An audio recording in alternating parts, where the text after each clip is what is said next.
Muito obrigado, Sr. Professor. Enfim, cumprimentar o Sr. Professor Eduardo Paz Ferreira, enfim, agradecer enfim, os elogios e, no fundo, lembrar-me sempre a saudade que eu tenho desta casa, que é a minha casa e que será sempre. Portanto, nesse sentido, o exercício das funções que neste momento tenho, evidentemente que tem sempre este presente, a saudade desta casa e, portanto, queria agradecer o cumprimento e cumprimentar o professor Miguel Raimundo também. Enfim, os restantes, enfim, as senhoras e meus senhores, oradores, convidados, este de facto é uma iniciativa conjunta do Instituto de Ciências Jurídico-Políticas, do Centro de Investigação de Direito Público, do CIDEF, do Instituto Europeu, do IDEF, Tribunal de Contas, Conselho de Prevenção da Corrupção. De facto, há aqui uma grande abrangência nesta conferência dedicada aos contratos públicos, intitulada O Tribunal de Contas e os Contratos Públicos. A minha intervenção vai centrar-se na revisão do Código dos Contratos Públicos e,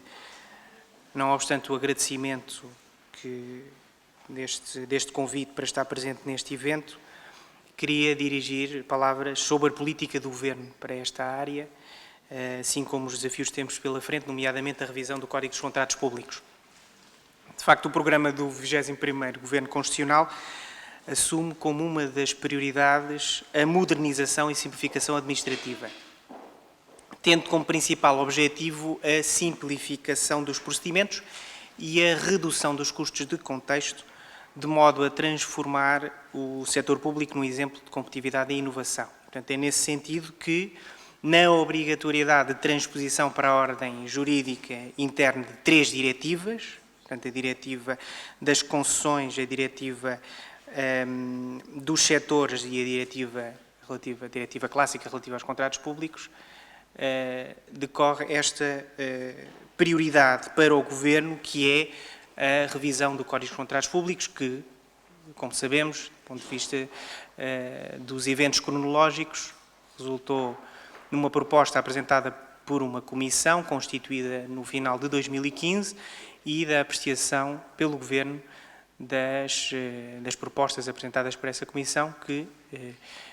culmina numa revisão do Código de Contratos Públicos em vigor, o Código de 2008. Em resultado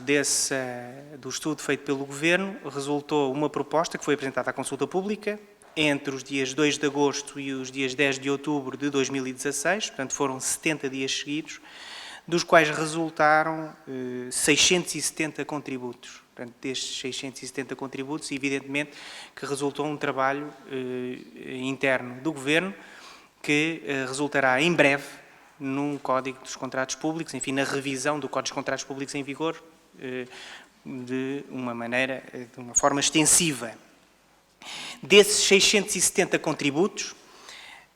interessa assinalar que das entidades, 23 entidades públicas enviaram contributos, direções gerais, institutos, empresas públicas, municípios, 21 confederações e associações, 20 empresas privadas, 18 instituições universitárias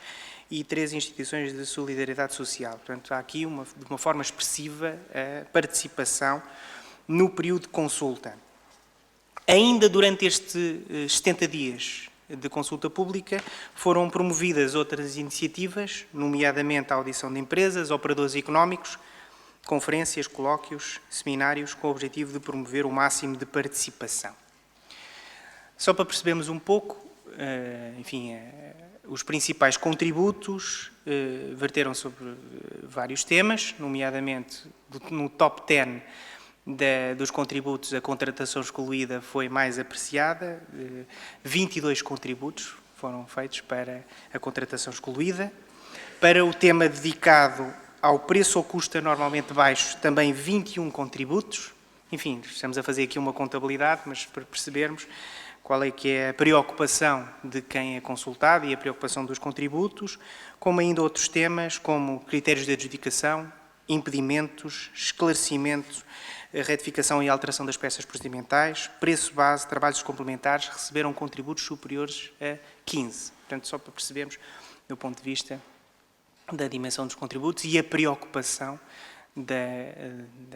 dos operadores e da sociedade em geral quanto à apreciação do Código dos Contratos Públicos e em termos de números de contributos. Foram considerados estes contributos que, sem colidirem com as opções políticas já tomadas acerca da matéria, contribuem de facto para uma melhoria do texto legislativo,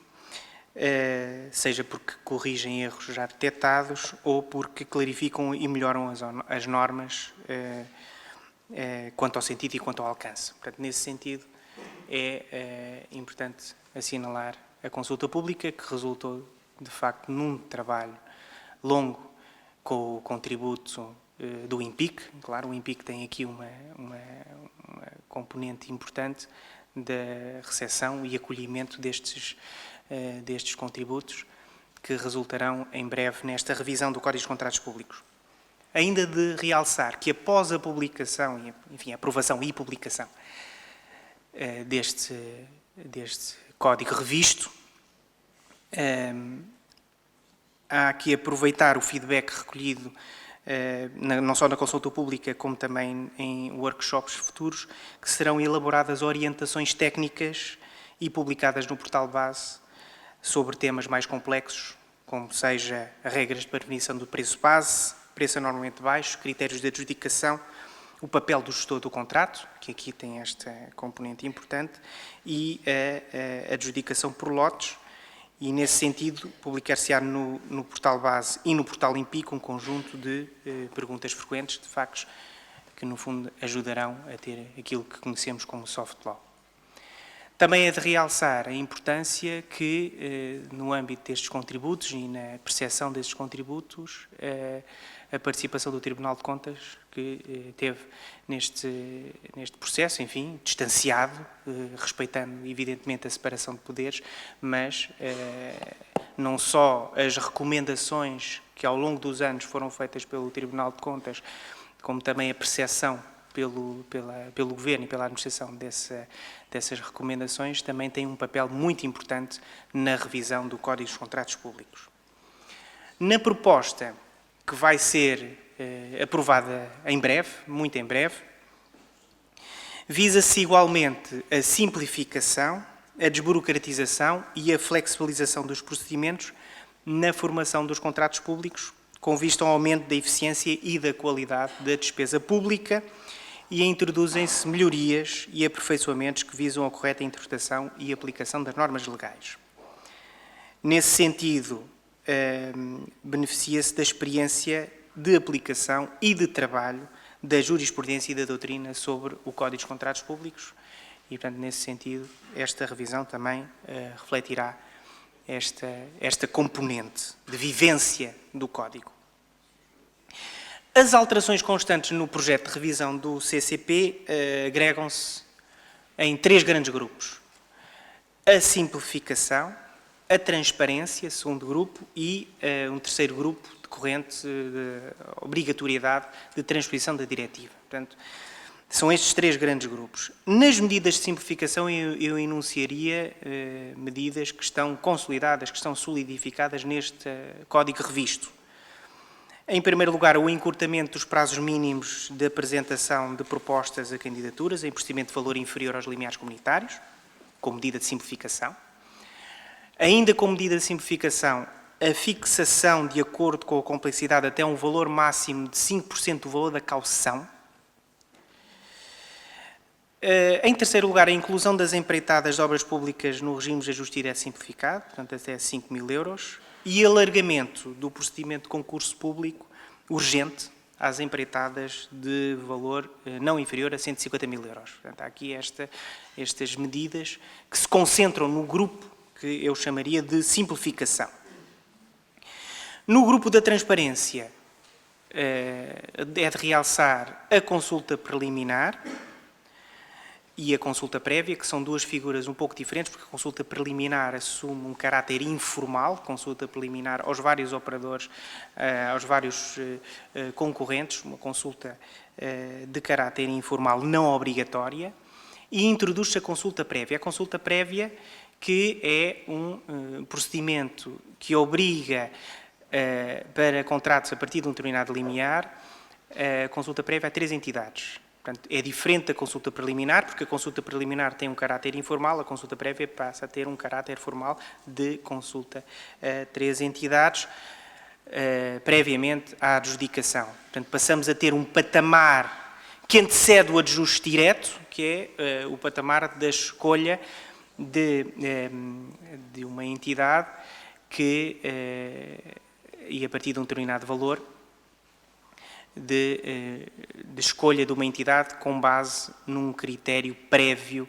de consulta obrigatória a 3 entidades, algo que já se era feito pelos operadores, mas que fica institucionalizado no Código, diferente da consulta preliminar. Por outro lado, de acordo com a recomendação do Tribunal de Contas, introduz-se a figura do gestor do contrato, que é uma figura que cria-se um responsável que acompanha permanentemente a execução do contrato, que detecta os desvios, os defeitos e outras anomalias nesta execução e que clarifica o conceito de responsável na execução do contrato. Não é na adjudicação, mas na execução, no acompanhamento da vida do contrato, que é algo que parecia que estava esquecido no Código de 2008 e que agora passa a estar previsto. O Código de 2008, como sabem, enfim, da vivência, percebemos que é um código que está preocupado com o momento pré-contratual, até à escolha do contratante, até à escolha do adjudicatário, e esta revisão passa a introduzir a figura do gestor, do executor, que acompanha a vida do contrato para a clarificação da responsabilidade, e penso que é importante, é um conceito que já resultava de recomendações do Tribunal de Contas e que aqui é introduzido por lei e com reflexos também na vivência. Veremos o que é que isto irá refletir do ponto de vista não só da responsabilidade financeira, mas também pela responsabilidade da execução do contrato. Finalmente, no último grupo, as alterações decorrentes da diretiva, temos a parceria para a inovação, enfim, que é um novo procedimento para a aquisição de produtos ou serviços inovadores. Temos também um novo regime simplificado para serviços de saúde, sociais e outros serviços específicos de valor superior a 750 mil euros e a possibilidade de reserva de contratos para entidades que empreguem pessoas com deficiência ou desfavorecidas, enfim, são grandes grupos que resultam desta obrigação de transposição. Como vemos, de facto, esta nova revisão do Código dos Contratos Públicos tem um misto de opções políticas e um misto de obrigações que resultam da transposição de diretivas. Portanto, é um momento, é uma oportunidade que o Governo tem de olhar para a vivência do Código dos Contratos, garantir a estabilidade com um Código já em vigor e alterado, utilizando a experiência doutrinal e jurisprudencial tida ao longo dos últimos anos para dar mais força a este Código, fazendo uma opção por um Código já em vigor e não por um novo Código, como resultou na proposta inicial da Comissão, e a leitura que o Governo fez é uma leitura de estabilidade e uma leitura de manutenção de expectativas por parte dos operadores, dentro de um quadro de mudança que é próprio desta revisão, que resultaria, num primeiro momento, da obrigação de transposição de diretivas. De facto, era isto que eu queria dizer, não queria alongar muito mais, mas felicito a organização e saliento a importância de debate destas questões entre a Academia, os vários intervenientes, e resta-me agradecer o convite e de louvar a iniciativa aos vários organizadores, que é muito contribuir para o debate e esclarecimento das matérias. Obrigado.